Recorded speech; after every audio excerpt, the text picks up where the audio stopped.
Welcome to the KIMIYA Healing Podcast. Today I'm talking about procrastination. If you are a procrastinator, you want to listen to this one. Procrastination is an art. It's a pretty sophisticated dance that allows us to avoid doing things that we need to do or postpone doing things that we need to do because we have already attached certain feelings, certain states, and certain outcomes to those things. And we don't want to experience those feelings or those thoughts. So therefore we procrastinate, we delay, we prolong, we avoid. So just before recording this podcast, I did a bit of procrastination myself. I told myself, well, before I record the podcast, I have to go and brush my teeth. And then I brush my teeth. Before I record the podcast, I have to go and wash my face because otherwise I'll be recording and I won't really feel comfortable. And then I have to go and make myself a cup of tea. Finally, I do all those things and I ask myself, now what? Now what do you have left to distract yourself with? And the answer is nothing. So I sit down and I record this podcast. Believe it or not, I really love podcasting. But when there are things that I have to do that I maybe don't love so much, like my tax return, I definitely do the dance of procrastination. So I'm here today to help you and offer you things that have helped me to avoid procrastinating for too long in a way that it actually postpones your success and prolongs your pain. Because if you procrastinate for too long, that is what will happen. You prolong your pain or amplify your pain and postpone your success. So the first thing about procrastination is when you become aware that you're procrastinating. And most people will have this level of awareness. So you often hear people say, I've been procrastinating all day. Or they'll say, I procrastinated over that for so long. So it's very easy to notice when you're procrastinating. You kind of have something in the back of your head. You know you need to do it. But the key thing is you don't really want to do it. And it's very hard to motivate yourself enough to take action when you don't have the desire. So by examining what your feelings are around the particular task and what emotions and thoughts are coming up, instead of saying, I'm procrastinating over it, you can drop into a place of deeper authenticity and you might be able to say, I do want to submit my tax return, but the thought of looking at numbers this morning is making me feel already overwhelmed because I don't feel like I'm very alert and awake and I feel a bit sleepy, perhaps. Or you might say, okay, well, the last time I did my tax return, I got really overwhelmed and really confused, and then I felt a certain way. And I don't want to feel that again. So I'm avoiding the feeling, and the feeling is associated with the task.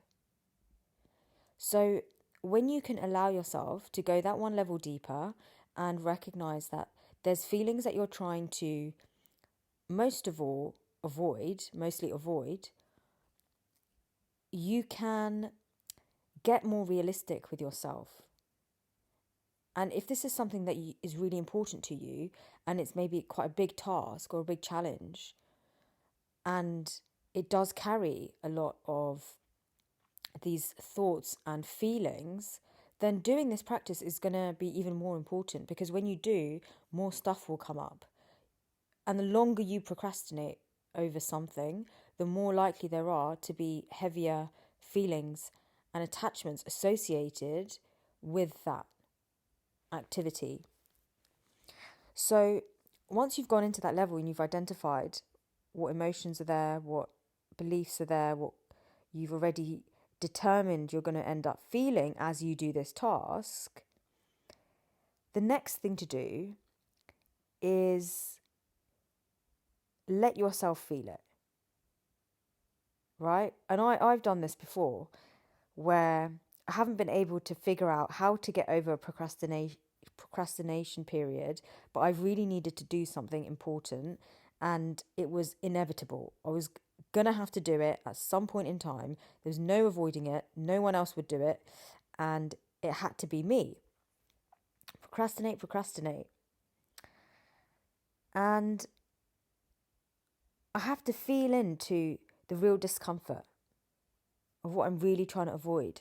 And a lot of the time what I was finding was I was trying to avoid uncertainty because I knew that the task was perhaps quite complex and it was going to evoke uncertainty. And by that I mean within me, it was going to evoke not a stream or a flow, but actually a sequence of broken streams that I would have to then find were constantly being interrupted, and I would have to fit them together, and sort of like trying to do a jigsaw, but you know what the full picture looks like, but you're still trying to find the pieces, right? So for me, I often find that I procrastinate when there's big uncertainty, and therefore I know that I'm not going to be in a flow state. I know that I'm not going to flow through it with ease, and I might have to do some thinking in areas that maybe make me a little bit uncomfortable, or maybe take up a little bit more energy than I'm willing to give, or maybe I feel won't be accurate or won't be correct. And therefore I try to procrastinate to avoid going through that process, right? When you let yourself go there and do it anyway, most of the time you will end up in that place because you have no choice, you have to do it. When you end up there, recognize that this is a process, right? And the more you accept in each and every moment that it is uncomfortable and that it is challenging for you and it is bringing up emotions and it is bringing up beliefs, and you stay with that and you just, yes, this is really awkward, this is really uncomfortable, but at the same time, look at me, I'm still doing it. So you want to try to validate your own experience by acknowledging that it's not easy for you, but you're still trying, you're still there doing it. Now, the more you let yourself do that, it's almost like your brain rewires because you're doing something really challenging, but you're telling yourself at the same time, hey, look, I'm actually doing it. So you're trying to reinforce positive neural networks in your brain while the older networks are firing and trying to trigger you into overwhelm, right? So you're counteracting. And this can be really useful to balance you out and eventually to soothe the feelings that have come up and allow you to actually move forward and get things done. Another tip is to recognize that it's a bit of a journey and a bit of a process. So you're not going to go from this huge thing that you've been procrastinating over for 6 months to suddenly dropping in to the process and going through this in a matter of an hour. It's not necessarily going to be that straightforward. I mean, you can do it if you do it very intensely and you're very focused, but generally speaking, it's a bit of a process. It might take a few days. And it might feel a bit like you're turning a switch on and off all the time, which in a way is exciting because you're using different parts of your brain, but in a way is also quite tiring because you are having to maybe task switch a lot, or you are having to change the frame of reference, like conceptually, that you're using in order to get something done, or you are having to learn something new, and that might be quite daunting for you. So procrastination, as I said, is the avoidance or the prolonging of an activity because you've already deemed it's going to end a certain way or it's going to make you feel a certain way. And the only way for you to actually conquer procrastination is to get started, accept the way it's making you feel, and then reinforce positively a polar internal narrative. So every time you're there going, okay, I'm doing it, but I really hate doing it. This is so boring, or this is so tedious. You want to be also reinforcing, but I'm doing it anyway. But I'm actually doing this because it's really good for me. I'm doing this because it's important that it gets done. And when I do finish it, I'm going to feel really, really proud of myself. So I tell that to myself a lot. If I find myself, say, with some kind of tech challenge that I'm trying to figure out, I will often tell myself that as I'm doing it, like when I do this, I'm going to be so, so proud of myself, because no one's there to tell you or to ask. When you run your own practice, when you run your own business, you really do have to figure out a lot on your own. And the more you can start to champion yourself rather than put yourself down, the more resilience you start to build in your nervous system. And it's authentic resilience when you actually do get the thing done and you do feel good. If you're just telling yourself, oh, I'm going to feel so great when I get this done, but actually you then go and pour yourself a cup of tea and lie down on the sofa and you don't actually do it, then what do they call that? That's kind of like you do that for too long, you end up living a fantasy world. So you want to be realistic. You want to be positive to yourself, but you also want to be able to motivate and mobilize yourself and get it done. So procrastination is a habit. And gradually, the more you overcome procrastination, the easier it becomes to overcome procrastination, believe it or not. Because you've got this pattern already developed. Every time you go to procrastinate, you go, oh, I'm about to procrastinate. I know what this means. And I know why I do this. And I know how to move through this. And I know I'm going to move through this anyway, in a matter of hours or days. Therefore, how about just do it now? How about just do it now? And suddenly, you're motivated. Motivation is a big part of being able to move through procrastination. You can move mountains if you're motivated enough. You really, really can. What a human being is capable of is so awe-inspiring that if you have the desire and the motivation, you will build the resources, you will gain the skills, you will create the foundations necessary to actually go ahead and make it happen. When you really, really let yourself believe that it's important and that you can do it. So procrastination starts to turn into a way to access deeper desire, practical motivation, and inspired action. Because when you move through tough things, you overcome challenges and challenges within yourself, particularly the internal narrative. And when you actually then deliver what you were perhaps most afraid of, you move through all of that fear and you actually delivered it, how are you going to feel about yourself? Think about that.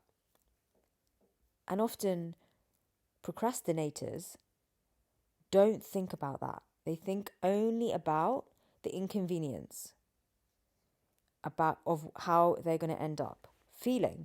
They don't think about the joy, the reward, the flow, the sense of satisfaction and fulfillment that's possible when they actually get it done. So aligning with that, aligning with how you're going to feel when you actually do it, is going to feed into your motivation, and it's going to empower you and drive you, motivate you to actually then take the action you need to, even when it's tough and it's confusing or maybe it's draining. So my message to you is to try this process, see if it works for you, and recognize that procrastination is a tool in your toolbox. right? Because it's going to take you into deeper levels of flow state, into deeper levels of awareness. You don't need to stay in the identity of a procrastinator. If you're listening to this podcast, you can move through that. So what I try to do is recognize this throughout my day. And sometimes I will have days where something will sit on my to-do list with an overdue tag, and it will be there for days, and I'll be like, I know I need to get to that, but I'm blatantly procrastinating, and I won't want to look at the feelings. I won't want to sit with the, okay, what's really going on for me? Like some days I'm just like, it's not super urgent, it's not high value, I don't really need to go that deep to understand why I'm procrastinating over it. But if something for me is really, really important and is key to my growth, my evolution, my happiness, my fulfillment, my health, my mental health, my spiritual evolution, and I'm procrastinating over it, that to me is a huge red flag, right? Red flag goes up, starts getting waved around. I get alerted and I'm like, okay, something that needs to be examined here. Because if your avoidance is getting in the way of your fulfillment, of your growth, of your healing, it becomes very painful in the long run, right? I'm not in the business of creating more pain for myself. I'll be perfectly honest with you. I spent most of my 20s creating, subconsciously, a lot of pain and dysfunction for myself because I didn't know myself. So having experienced that and the consequences of that, I promised myself I'm not in the business now of making more pain for myself where it's unnecessary, because I realized it's not necessary. Pain will come. Pain, I'm no stranger to pain. Pain will come in all shapes and forms, but I don't need to create it. I can focus my energy on creating something else. So if procrastinating over the things that bring me joy, health, balance, growth, healing, stillness, expansion, creativity, vitality, and all those things I love to feel, if the procrastination is prolonged and is actually starting to create pain or starting to impinge on my freedom or my expression or my sense of, who I am and how I move in the world, then that needs to be nipped in the bud, so to speak. And I try to nip that in the bud early by doing the inner work around it. So if you're finding procrastination is featuring very heavily in your persona, I want you to start asking yourself what you're trying to avoid in terms of the feelings, the thoughts, the experiences, and where you first felt those experiences and thoughts, when they first arrived. Because me not wanting to look at the numbers to do my tax return is the issue there is not my tax return. The issue there stems all the way back to when I was at school and I was finding, like, suddenly I went from being really good at maths to starting to fall behind in the class and started to feel really stupid. And that was when I was about 14. And it scared me because I didn't know what had happened. It was like suddenly I couldn't focus in the class and suddenly everything was moving really fast and I was getting overwhelmed, and then the numbers became overwhelming for me, right? And believe it or not, I did an economics degree and went into banking. So it's very, it kind of haunted me for the rest of my life, so to speak, until I actually, really recognized and got in touch with that feeling of overwhelm and what I had related it to. I'd related it to maths and to numbers. So think about, what you're procrastinating over, when these avoidance related patterns and behaviors and feelings, when they began, what they relate to, because they don't relate to what you want to do now, they relate to what you've experienced in the past, and stay with the emotion long enough to accept it. And by accepting it, I mean feel it. And by feeling it, I don't mean just feeling the tip. I mean really letting yourself digest it. Like you feel it and then you start to digest it and go, oh wow, okay. And as you digest feelings, you start to extract insight, emotional intelligence. And this is supportive for you. So give that a go. I hope that helps. And let me know. Let me know how you're getting on. If this has helped you break through procrastination, I'm very, very happy for you. And I would love to hear what you're creating and what you're moving towards, and to hear about your desires and motivations. So feel free to get in touch. Sending you lots of love, and I'll see you on the next one.